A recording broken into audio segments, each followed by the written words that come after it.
For over 40 years, the official story was that Natalie Wood's death was an accident. On November 29, 1981, the 43-year-old actress was found floating in the cold waters off California's Catalina Island. She wore a flannel nightgown, a down jacket, and wool socks, hardly attire for a midnight swim. The news shocked Hollywood. Natalie wasn't just a star, she was an icon, known for Rebel Without a Cause, West Side Story, and Miracle on 34th Street. To the public, her life seemed perfect: fame, beauty, success, and a glamorous marriage to Robert Wagner. But that night aboard the yacht, splendor shattered the illusion. Spending Thanksgiving weekend with Wagner, her brainstorm co-star Christopher Walken, and the yacht's captain Dennis Davern, what should have been a relaxing getaway turned into one of Hollywood's darkest mysteries, revealing tensions, jealousy, and secrets that would remain buried for decades. The yacht, the argument, and the silence. The group left Marina del Rey on November 27th and anchored near Avalon. Despite rough weather, cold winds, rain, and high waves, Wagner insisted on moving the yacht to 2 harbors for privacy. After a dinner at Doug's Harbor Reef, witnesses recalled laughter, drinking, and heavy intoxication. When they returned to the yacht, tensions escalated. Captain Davern later reported Wagner became jealous of the rapport between Natalie and Walken, slamming a wine bottle and shouting, "What are you trying to do? Sleep with my wife?"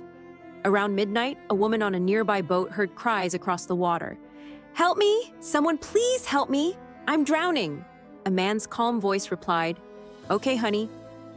Then silence. No immediate search occurred.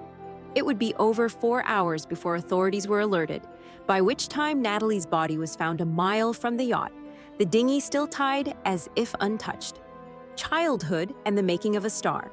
Natalie Wood, born Natalia Nikolaevna Zakharenko on July 20, 1938 in San Francisco, was the daughter of Russian immigrants Maria and Nikolai.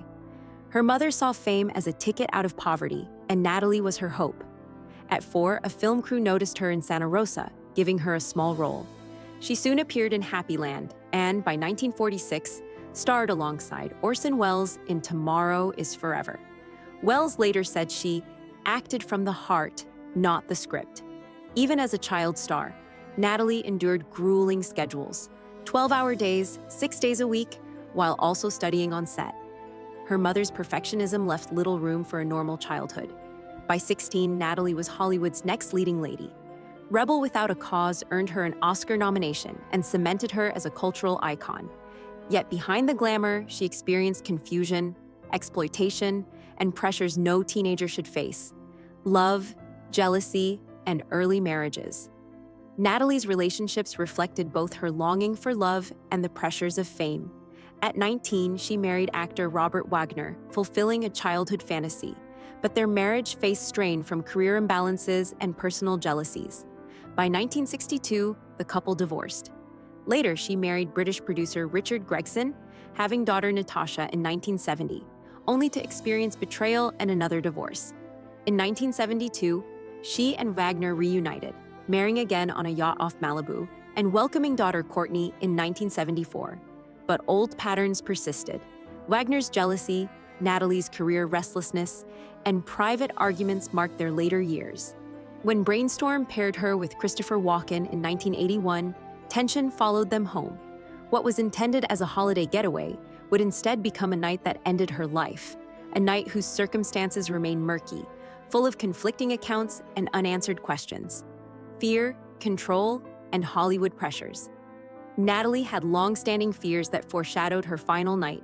A psychic had once predicted she would die by drowning, and she never forgot it. Friends noted she avoided deep water, refused small boats without company, and rarely swam alone. Her childhood instilled a need for control. She grew up performing under pressure, including a traumatic filming incident with her mother that left her shaken. Hollywood, while offering fame, demanded silence and compliance. Studios dictated roles, directors blurred professional boundaries, and public appearances masked private pain. These patterns continued throughout her life, shaping the way she approached work, relationships, and safety. By 1981, she was a star and a mother, but the emotional and psychological legacy of her early experiences shaped her reactions and fears, creating vulnerabilities that those closest to her would later say were tragically ignored. Witness accounts and new revelations. For decades, the story remained that Natalie drowned accidentally, but Captain Davern broke his silence, revealing a violent argument between Wagner and Walken, followed by shouting and a loud thud below deck. He claimed Wagner prevented him from turning on lights, starting engines, or calling for help. Davern's account, detailed in his 2009 book, Goodbye Natalie, Goodbye Splendor, painted a night of fear, secrecy, and control. Meanwhile, witnesses from nearby boats corroborated cries for help lasting 15 minutes, followed by a dismissive response from a man. These accounts, combined with an unusually long delay in alerting the Coast Guard, raised doubts about the accidental narrative. Investigators noted bruising inconsistent with a fall, leading to questions about possible assault, legacy, and the weight of silence. Even beyond the yacht, Natalie's life was shaped by fear, silence, and pressure. Her sister Lana Wood persistently challenged official narratives, keeping public attention on unresolved questions. Natalie carried secrets from her teenage years, including incidents of exploitation and abuse that left emotional scars. Her performances often reflected this inner life. Characters caught in turmoil, yearning, or doomed love mirrored her own experiences. Her fear of dark water was both literal and symbolic, a representation of the dangers of losing control, being unheard, and being trapped. Witnesses' accounts of her cries echo the tragic reality that those fears were realized in her final moments, highlighting the human cost behind the myth of Hollywood glamour. A tragedy beyond accident. Natalie Wood's death was more than a sudden misstep. It reflects a life under immense pressure, shaped by fame, fear, and secrecy.